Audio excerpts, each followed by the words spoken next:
السلام علیکم ورحمۃ اللہ وبرکاتہ۔ الحمدللہ وحدہ والصلاۃ والسلام علی من لا نبی بعد اما بعد فاعوذ باللہ من الشیطان الرجیم بسم اللہ الرحمن الرحیم وَلَقَدْ أُوحِيَ إِلَيْكَ وَإِلَى الَّذِينَ مِن قَبْلِكَ لَئِنْ أَشْرَكْتَ لَيَحْبَطَنَّ عَمَلُكَ وَلَتَكُونَنَّ مِنَ الْخَاسِرِينَ بَلِ اللَّهَ فَاعْبُدْهُ وَكُن مِّنَ الشَّاكِرِينَ رَبِّ اشْرَحْ لِي صَدْرِي وَيَسِّرْ لِي أَمْرِي وَاحْلُلْ عُقْدَةً مِّن لِّسَانِي يَفْقَهُوا قَوْلِي۔ دعوت دین میں انبیاء کا منہج، اس کے تئیں جو باتیں آپ کے سامنے آئی کہ تمام انبیاء نے دین کی دعوت میں ایک ہی منہج کو اختیار کیا، لہذا دعوت کے میدان میں خاص طور سے انبیاء کے منہج سے انحراف کرنا جائز نہیں ہے۔ زمانے کے اعتبار سے اپنے اعتبار سے کوئی خود ساختہ منہج اور طریقہ خاص طور سے دین کی دعوت میں نہیں اختیار کر سکتے ہیں۔ اس لیے یہ کوئی اجتہاد کا میدان نہیں ہے کہ ہر آدمی اپنے سوچ کے مطابق، اپنے فکر کے مطابق اجتہاد کرتا پھرے۔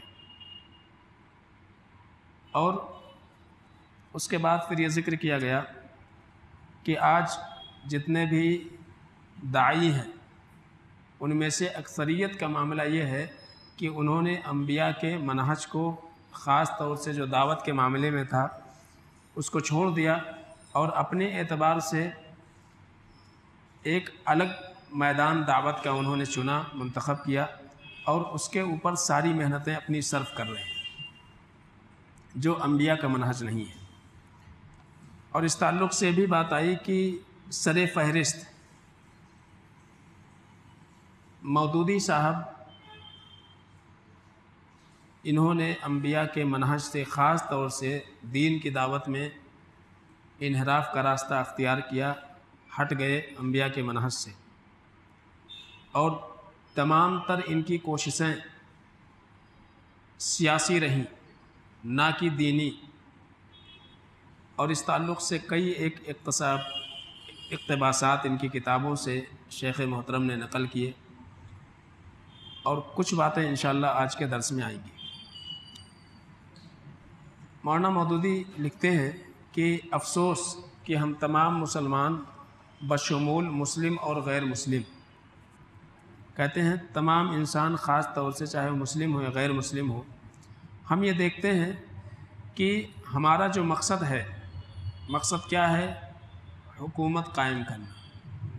اس مقصد سے غافل نظر آ رہے ہیں، بلکہ جب ہم اپنے افکار و نظریات کو مسلمانوں کے سامنے رکھتے ہیں تو اس کو وہ ایک سیاسی مقصد سمجھتے ہیں۔ مولانا مودودی صاحب لکھتے ہیں، کہتے ہیں کہ سیاسی مقصد شمار کرتے ہیں اور یہ سمجھتے ہیں کہ دین میں اس کی کوئی اہمیت نہیں ہے۔ لیکن غیر مسلم اس لیے کہ ان کی تربیت اسلام کے خلاف تعصب پر ہوئی ہے، اسلام سے ناواقف ہیں اور خاص طور سے اسلام کی تعلیمات سے غیر مسلم ناآشنا ہیں، اس کے سبب اس حقیقت کا کچھ پتہ ہی نہیں کہ فاسق و فاجر لوگوں کی قیادت تمام گندگیوں کا ڈھیر ہوتا ہے۔ یعنی غیر مسلم کی تو تربیت ہوئی نہیں اسلام کے مطابق، لیکن مسلمانوں کو کم سے کم یہ سمجھنا چاہیے کہ ابھی جتنی بھی حکومتیں چل رہی ہیں وہ ساری کی ساری نجاستوں کی ڈھیر ہیں، اور تمام تر مصیبت اس امت کے اوپر جو آئی ہوئی ہیں انہی حکمرانوں کی وجہ سے آئی ہوئی ہے۔ کہتے ہیں کہ مصیبتوں کے خزانے ہیں حکمران، جس سے نسل در نسل تباہ ہو رہی ہے، بربادی کی طرف جا رہی ہے۔ اس لیے انسانی سعادت اور بھلائی اسی میں ہے کہ دنیا کے تمام معاملات اور خاص طور سے زمام کار حکومت یہ نیک اور انصاف پسند لوگوں کے ہاتھوں میں ہونی چاہیے۔ لکھتے ہیں شیخ محترم نے، شیخ ربیع بن ہادی المدخلی رحمہ اللہ کہتے ہیں کہ مولانا مودودی صاحب نے اپنے اور اپنے متبعین کا جو مقصد متعین کیا ہے وہ اہم تو ہو سکتا ہے، لیکن پیغمبروں کی غایت نہیں ہے یہ، یعنی پیغمبروں کا یہ مقصد نہیں رہا۔ اپنے اعتبار سے وہ سمجھ رہے ہیں کہ بہت زیادہ اہم معاملہ ہے جس کو ہم لے کر کے چل رہے ہیں، تو کہتے ہیں کہ یہ مقصد نہیں ہو سکتا، اس لیے کہ اس سے بھی بڑا عظیم اور اہم مقصد ہے تمام انسانیت کو توحید کی طرف لے کر کے جانا یا توحید کی رہنمائی کرنا، اور یہی وہ مقصد ہے کہ جس کا اہتمام حضرت ابراہیم علیہ السلام نے اور دیگر تمام انبیاء نے، اور جتنے بھی مصلحین آئے خاص طور سے انہوں نے بھی اسی کا اہتمام کیا ہے۔ پھر کہتے ہیں کہ ان کا یہ کہنا کہ فاسقوں کی قیادت تمام تر گندگیوں کا ڈھیر اور ساری مصیبت کی جڑ ہے، جس سے نسل در نسل دوچار ہوتی آ رہی ہے۔ کہتے ہیں کہ اس کے تعلق سے میں یہ کہوں گا کہ فاسقوں کی قیادت کچھ مصیبت کا تو سبب ہو سکتی ہے، یعنی ایک آدمی اگر حکمراں گنہگار ہے تو کچھ مصیبت تو امت کے اوپر اس سے ہو سکتی ہے، لیکن ساری کی ساری مصیبتیں محض ایک گنہگار حکمراں کی وجہ سے اس امت کے اوپر ہے اور یہی مصائب کے سرچشمے ہیں، یہ بات کہنا صحیح نہیں ہے۔ اس لیے کہ قوموں کا اللہ کے ساتھ کفر و شرک، پیغمبروں کی نافرمانی اور اسی طرح سے فسق و فجور کا ارتکاب، جیسا کہ اللہ نے ذکر کیا کہ وَإِذَا أَرَدْنَا أَن نُهْلِكَ قَرْيَةً أَمَرْنَا مُتْرَفِيهَا فَفَسَقُوا فِيهَا۔ اللہ فرماتے ہیں کہ جب ہم کسی بستی کو برباد کرنا چاہتے ہیں تو وہاں کے جو شرفا ہوتے ہیں، جو بڑے لوگ ہوتے ہیں، جو سرداران ہوتے ہیں، ان کے دلوں میں ہم برائی پیدا کر دیتے ہیں، ہم ان کے دلوں میں برائی پیدا کر دیتے ہیں۔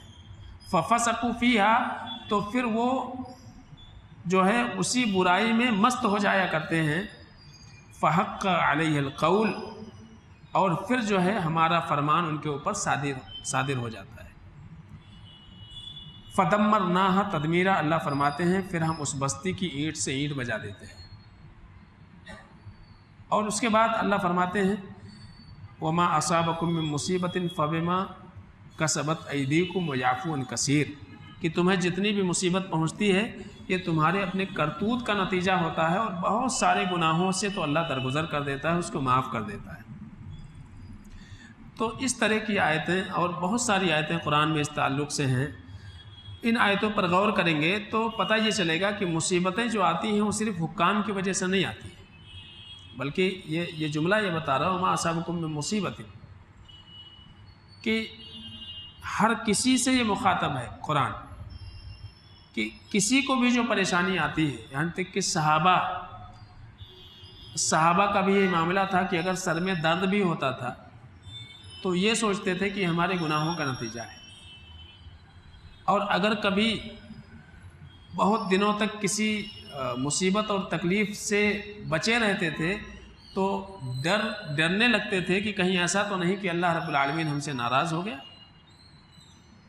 تو یہ سلف کا معاملہ تھا۔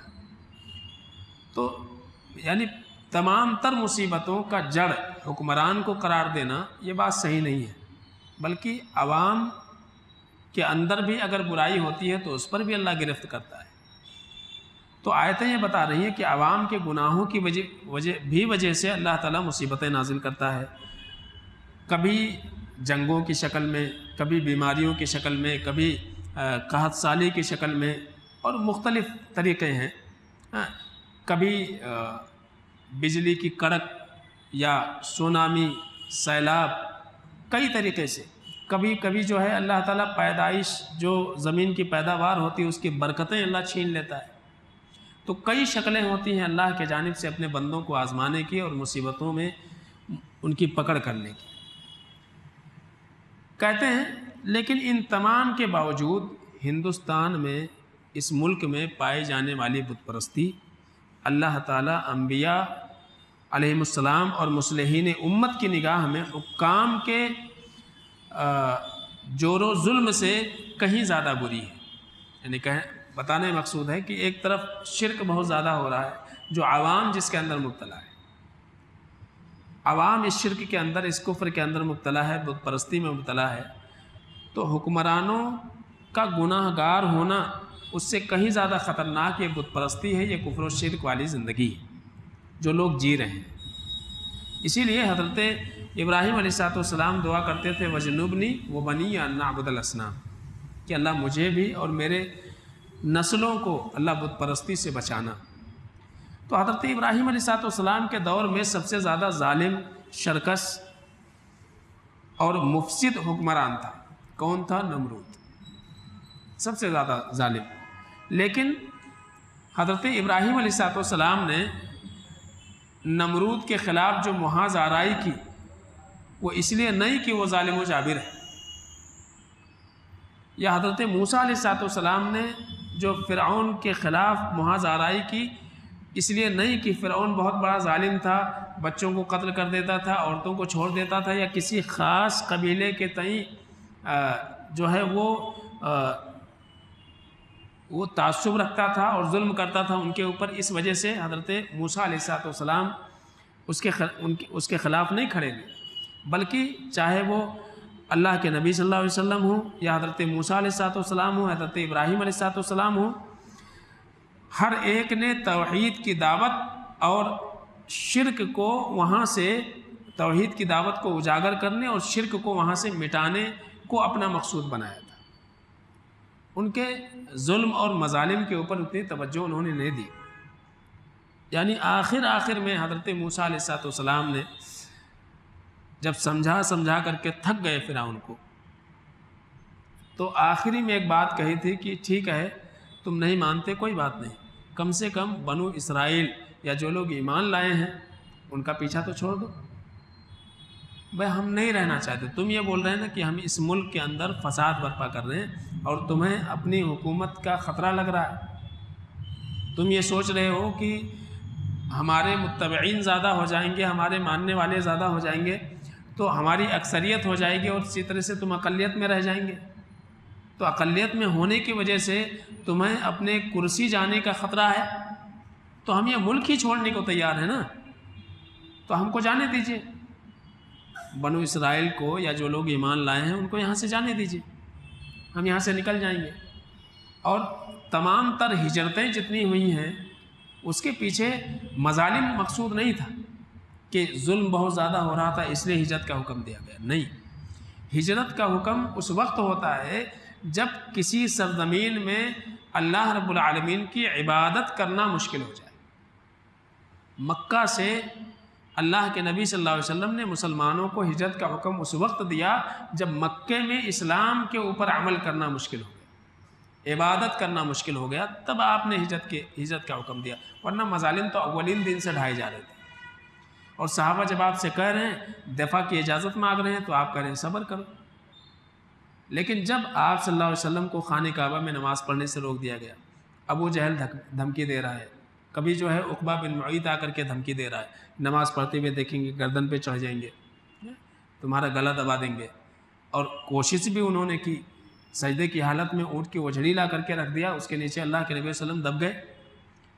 تو عبادت کرنا جب مشکل ہو گیا، یہاں تک کہ زید بن ارقم کے گھر میں محصور ہو گئے، تو جہاں عبادت کرنا مشکل ہو جائے اور اسلام کے شعائر پر عمل کرنا مشکل ہو جائے، وہاں سے ہجرت واجب ہو جاتا ہے۔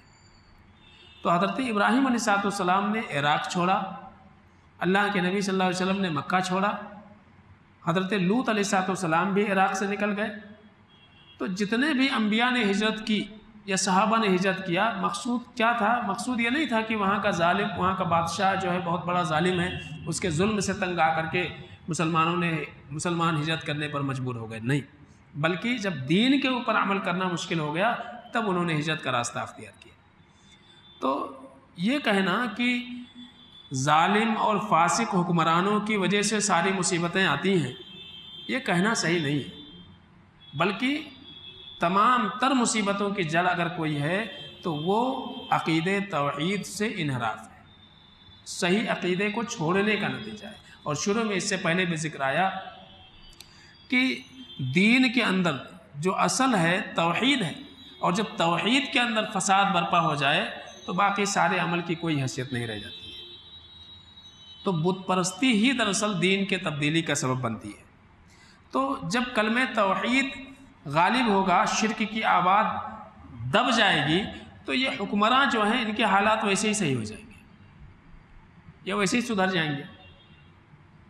اسی طرح سے مودودی صاحب یہ بھی لکھتے ہیں، کہتے ہیں کہ اگر کوئی آج زمین کو پاک کرنا چاہتا ہے، اس روئے زمین کو، اور اس میں فساد کی جگہ اصلاح لانا چاہتا ہے، اضطراب کی جگہ امن پیدا کرنا چاہتا ہے، اور جو ہے برائی کی جگہ جو ہے اچھائیاں دیکھنا چاہتا ہے، تو صرف اس کے لیے یہی کافی نہیں ہے کہ لوگوں کو بھلائیوں کی طرف حکم دے، یعنی ان کے کہنے کا مقصد ہے کہ خالی بھلائیوں کی طرف حکم دے دینا اور بھلائیوں کی طرف لوگوں کی رہنمائی کر لینا یہی کافی نہیں ہے، کہ وہ بھلائیوں کی طرف دعوت دے، اللہ کی تقوی اور خشیت کی تعلیم دے، انہیں اخلاق حسنہ کی تعلیم دے۔ کہتے ہیں یہی صرف ضروری نہیں ہے، بلکہ اس کے لیے ضروری ہے کہ جتنے صالح انسانوں کی جماعت اور نیک لوگوں کی جماعت جتنی وہ تیار کر سکتا ہے وہ تیار کرے، اور ان میں سے ایک الگ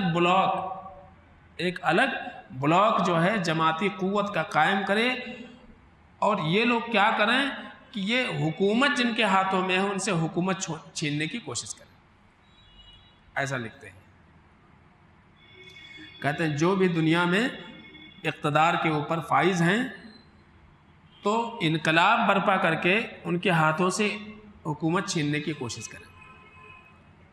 شیخ لکھتے ہیں کہ اللہ تعالیٰ مودودی کے اوپر رحم فرمائے، انبیاء کرام میں سے کسی بھی نبی نے اس طرح کی تصریحات نہیں پیش کی ہے اپنی امت کے سامنے،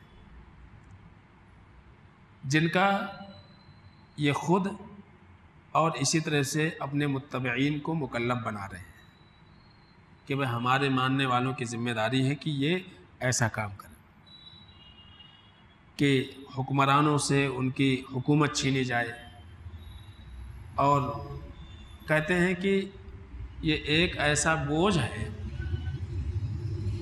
حکومت کی خواہش اور اقتدار کی خواہش، یہ ایک ایسا بوجھ ہے جو بیچارے امت کے اوپر یہ لادنے کی کوشش کرتے ہیں کہ یہی اصل ذمہ داری ہے۔ انبیاء کرام کی زندگی کو ہم دیکھتے ہیں تو ان کی زندگی جو ہے یہ ہمیشہ شفقتوں بھری نظر آتی ہے کہ انبیاء اپنے امت کے تئیں کس قدر شفیق اور مہربان تھے، کہ ہر قوم کے لیے اللہ رب العالمین خاص نبی بھیجتا ہے، انہیں ساتھ میں یہ بھی فرما دیتا ہے کہ تمہارا ذمہ محض میرا پیغام پہنچا دینا ہے، یعنی اللہ کے نبی صلی اللہ علیہ وسلم کو بار بار کہا جا رہا ہے وما ارسلوا علیہم حافظین، کہ اے نبی آپ نگراں بنا کر کے نہیں بھیجے گئے ان کے اوپر، آپ کی ذمہ داری کیا ہے؟ آپ اللہ کا پیغام پہنچا دیں، ماننا نہ ماننا، سدھرنا نہ سدھرنا، آپ کو اس کے پیچھے پڑنے کی ضرورت نہیں ہے۔ تو انبیاء وہی کرتے تھے، یا ایھا الرسول بلغ ما انزل الیک من ربک، اللہ کے جانب سے جو پیغام دیا گیا اس پیغام کو پہنچاؤ۔ تو رسولوں کی جو ذمہ داری تھی وہ یہ تھی کہ اللہ کا پیغام پہنچا دیں، یہ مقصد تھا۔ لیکن مودودی صاحب کا معاملہ یہ ہے کہ وہ یہ کہتے ہیں کہ ہر انسان جو مسلمان ہے وہ اپنے آپ کو اس بات کا مکلف بنائے کہ وہ حکومت تبدیل کرنے کی کوشش میں لگ جائے، اقتدار حاصل کرنے کی کوشش میں لگ جائے، ٹھیک ہے۔ حالانکہ اللہ تعالیٰ نے انبیاء کو بھی اس کا مکلف نہیں بنایا کہ جاؤ اور اس حکومت کو ختم کرو، تبدیل کرو، دوسری حکومت لاؤ، وہاں حکومت قائم کرو، ایسا کچھ بھی نہیں ہوا۔ اب ظاہر سی بات ہے انبیاء کرام یہ انسانیت کو خیر کی جانب رہنمائی کرنے، انہیں شرک اور شرک کے جتنے بھی اسباب ہیں ان اسباب کی گندگیوں سے نکالنے آئے تھے۔ انہوں نے اس منہج کو چھوڑ کر کے صالح انسانی عناصر کو جمع کر کے اور پھر ان کے ذریعے سے حکومت اور اقتدار حاصل کرنے کو لوگوں میں، یعنی اقتدار حاصل کرنے میں لوگوں کو مشغول انبیاء نے نہیں کیا، اور نہ اس جانب انہوں نے دعوت دی، بلکہ ہمیشہ انبیاء صحیح عقیدے کی تعلیم دیا کرتے تھے اور اسی اعتبار سے اپنی امت کی اصلاح کیا کرتے تھے. اور خاص طور سے اگر انبیاء کی دعوت قبول کر لیتے تھے اللہ تعالیٰ انہیں سرزمین عطا فرما دیتا تھا. بنو اسرائیل جب مصر سے نکلے اور میدان تیہ میں پہنچے تو انہوں نے کیا کہا کافی دنوں کے بعد لن نصبر علی طعام واحد، ایک کھانے پر اب ہم گزارا نہیں کر سکتے، بلکہ آپ اللہ سے دعا کیجئے کہ ہم کو اب زمین چاہیے، ہم کھیتی کرنا چاہتے ہیں. تو کیا کہا، یہ شام ہے، تمہارا آبائی وطن ہے، کوشش کرو، داخل ہو جاؤ، کرو یہاں پہ. تو توحید کے نتیجے میں اللہ رب العالمین سربلندی عطا کرتا ہے. اور انہوں نے کیا کہا، اذهب انت وربک فقاتلا انا هاہنا لقاعدون، کہ ہم یہاں بیٹھے ہیں. اس لیے انہوں نے کہا کیونکہ ایک مدت سے جو قوم مظلومی کی زندگی گزار رہی ہو اس کی ہمت ٹوٹ جاتی ہے، اس کو نہیں لگتا کہ اب وہ کسی سے جیت سکتا ہے. ایک زمانے سے فرعون کے مظالم وہ برداشت کر رہے تھے اور انہوں نے اپنا ذہن یہ بنا لیا تھا کہ ہم کو ماتحت ہی رہنا ہے. تو انہیں لگتا ہی نہیں تھا کہ ہم کو بھی فتح مل سکتی ہے، ہم بھی جیت سکتے ہیں، ہمارا بھی اپنا کوئی ملک ہو سکتا ہے، اپنی کوئی سرزمین ہو سکتی ہے. اس لیے حضرت موسیٰ علیہ السلام نے جب ان سے کہا تو کہا کہ حضرت ہمارے پاس لڑنے کی طاقت نہیں ہے. کہا تم ہمت تو کرو، فتح دینا تو اللہ کا کام ہے. تو اصل مقصود یہ انبیاء کا نہیں ہوتا تھا کہ کسی کو ختم کر کے اور اس کی جگہ پر دوسری حکومت قائم کرنا. تو انبیاء جو ہے وہ جو پیغام اللہ رب العالمین نے دے کر کے انہیں بھیجا تھا توحید کا پیغام، اس کی پاسداری کرتے تھے. وہ ان کے پاس امانت تھی اور اس امانت کے پاسدار تھے. لیکن حالت کیا ہو گئی، چاہے وہ مودودی صاحب ہوں یا اس طرح سے اور دیگر داعیان جو ہیں جنہوں نے انبیاء کے منہج سے منہ موڑ دیا. اور سب سے بڑی بیماری شرک، عقیدے کی خرابی، یہ سب سے بڑی بیماری تھی. امت کو اسی میں چھوڑ دیا اور امت کو شرک سے، کفر سے، عقیدے کی برائی سے اور عقیدے کی گندگی سے نکالنے کے لیے کوئی پروگرام نہیں بنایا. بس کیا کرنا چاہتے ہیں، ایک بلاک بنانا چاہتے ہیں، ایک بلاک بنے تاکہ اس کے ذریعے سے ان کی جو فکر ہے، ان کا جو مطمع نظر ہے اس کو وہ حاصل کر سکیں. تو لکھتے ہیں شیخ ربیع بن ہادی المدخلی، کہتے ہیں کہ اللہ کے لیے ذرا یہ بتاؤ کہ ہم عقیدے، تربیت اور دعوت میں انبیاء کے منہج سے ہٹ گئے تو پھر یہ صالح عناصر کہاں سے آئیں گے؟ جن اچھے لوگوں کی بات آپ کر رہے ہیں نا کہ چند اچھے لوگ مل کر کے اچھے لوگوں کا ایک بلاک بننا چاہیے، سمجھ؟ تو جب انبیاء کا اصل مقصود جو تھا عقیدے کی اصلاح، جب وہی نہیں ہوئی تو یہ اچھے لوگ کہاں سے آئیں گے؟ کون سے اچھے لوگ ہوں گے؟ تو آج کیا ہو رہا ہے، آج اچھے لوگ بریلوی بھی ہیں، اچھے لوگ دیوبندی بھی ہیں، اچھے لوگ تبلیغی بھی ہیں، اچھے لوگ شیعہ بھی ہیں، اچھے لوگ قادیانی بھی ہیں. ان سب کو لے کر کے اور ایک بلاک بنانا ہے اور اس سے باقاعدہ حکومت حاصل کرنی ہے. یہ ہے بلاک. تو کہتے ہیں کہ ذرا یہ بتاؤ کہ جس بلاک کی بات کر رہے ہیں آپ، تو جب انبیاء کا منہج ہی آپ نے اختیار نہیں کیا، یعنی آپ سوچئے کہ جن کے ساتھ اتحاد کر رہے ہیں ان کے عقائد کا کیا حال ہے. تو یہ جو صالح عناصر میں ایک بلاک آپ بنانا چاہتے ہیں، اچھے لوگوں کی جماعت، جیسے کہ رافضی کہتے ہیں کہ 313 جب شیعہ ہو جائیں گے تب پھر امام مہدی آئیں گے.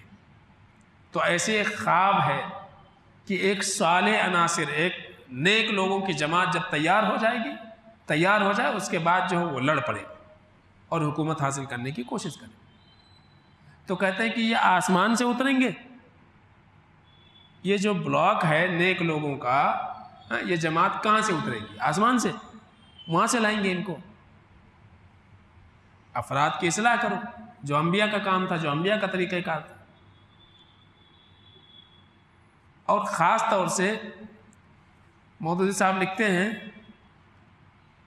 کہتے ہیں کہ قیادت اور لیڈری یہ انسانی زندگی کا ایک اہم مسئلہ ہے. قیادت اور لیڈری اہم مسئلہ ہے، بلکہ کہتے ہیں کہ اصیل الاصول ہے، یعنی تمام اس اصول کی بنیاد ہے یہ قیادت اور لیڈری. کہتے ہیں اس مسئلے کی اہمیت اور خطرناکی کی صرف موجودہ دور ہی کی نہیں بلکہ قدیم زمانے سے چلی آ رہی ہے. اور کہتے ہیں کہ باقاعدہ لوگوں میں ایک کہاوت بھی ہے، کیا الناس علی دین ملوکی، کہ لوگ جو ہے اپنے بادشاہ کے دین پر آتے ہیں. اور پھر جو ہے اپنی بات دہراتے ہوئے وہ کہتے ہیں کہ ہر امت کے علماء اور اکابر اس امت کی بھلائی اور برائی کے ذمہ دار ہیں. بتائیے، اگر انبیاء اللہ کا پیغام لے کر کے آئے اس دنیا میں اور ان کی امت نے ان کے پیغام کو قبول نہیں کیا تو کیا انبیاء ذمہ دار ہیں؟ اس امت کے برائی کا، ان کے بدعقیدگی کا، ان کے شرک و کفر کا انبیاء ذمہ دار ہیں. تو یہ کہہ رہے ہیں کہ امت کے جو اکابر ہوتے ہیں وہ امت کی بھلائی اور برائی دونوں کے ذمہ دار ہیں.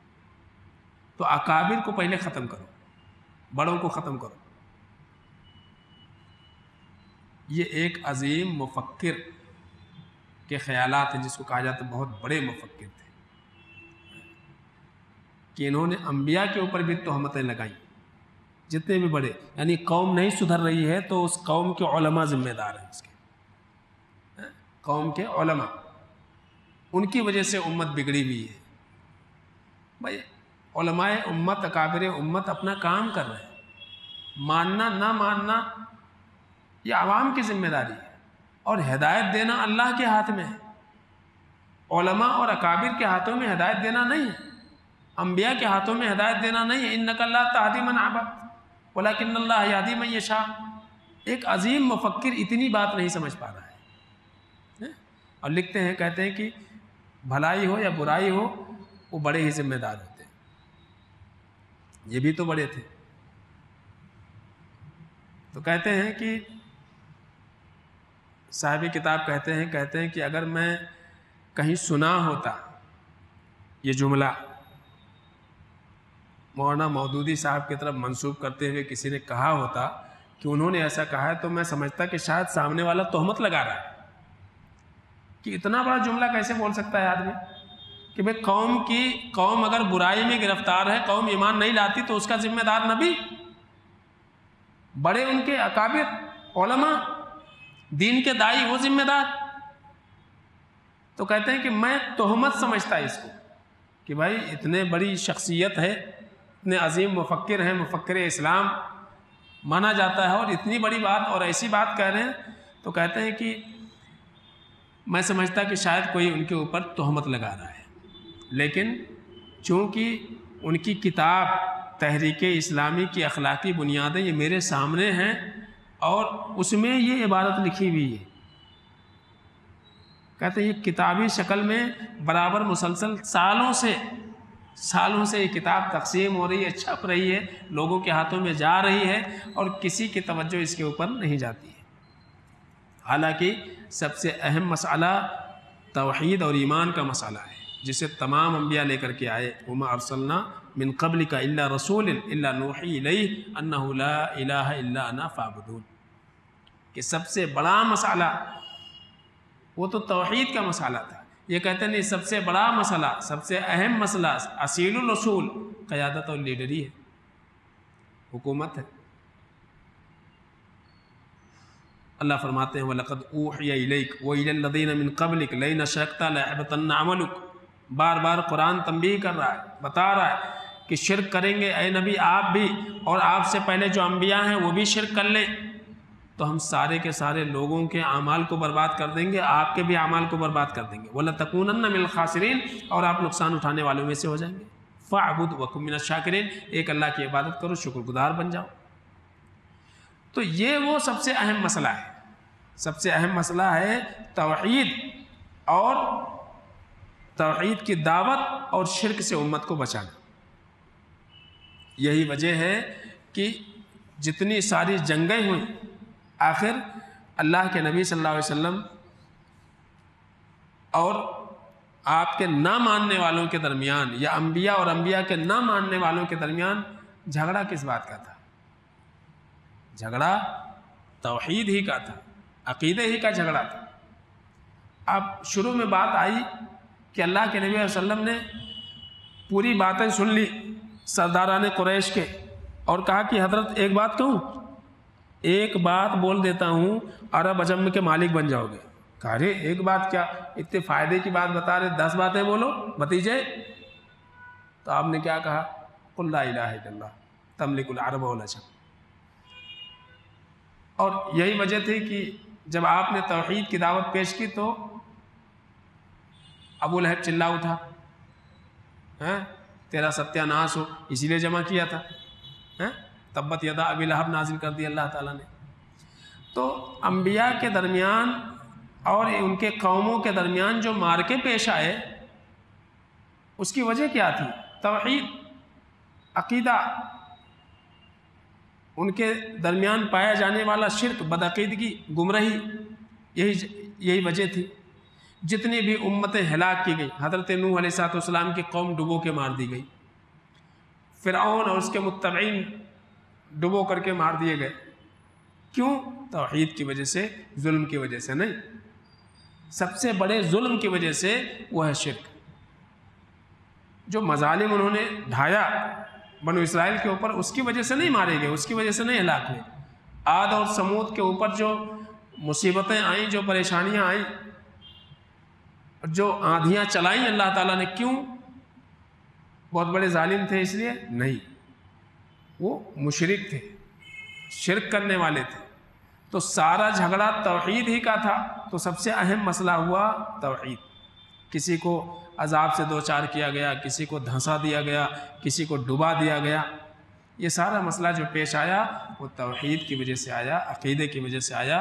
تو پتہ چلا سب سے اہم مسئلہ، جیسا کہ مولانا مودودی بیان کر رہے ہیں کہ اصل مسئلہ لیڈری اور قیادت ہے، یہ لیڈری اور قیادت نہیں ہے، اور نہ ہی امت کے گمراہی کا سبب اکابر اور علماء ہیں، امت خود ہے۔ کیونکہ اللہ کے نبی علیہ وسلم کو بھی نگراں بنا کر کے نہیں بھیجا گیا تھا، آپ کو ایک پیغامبر بنا کر کے بھیجا گیا تھا۔ آپ کا کام ہے اللہ کا پیغام لوگوں تک پہنچا دینا۔ منوانے کے لیے اللہ کے نبی علیہ وسلم نہیں آئے تھے کہ زبردستی کسی کو منوائیں۔ اسلام میں صاف طور سے کہہ دیا گیا لا اکراہ فی الدین، دین میں کوئی زبردستی نہیں ہے۔ انبیاء بھی زبردستی نہیں کر سکتے اپنے متبعین، نہیں مانو ہی۔ تو منوانے نہیں آئے تھے، وہ بتانے آئے تھے۔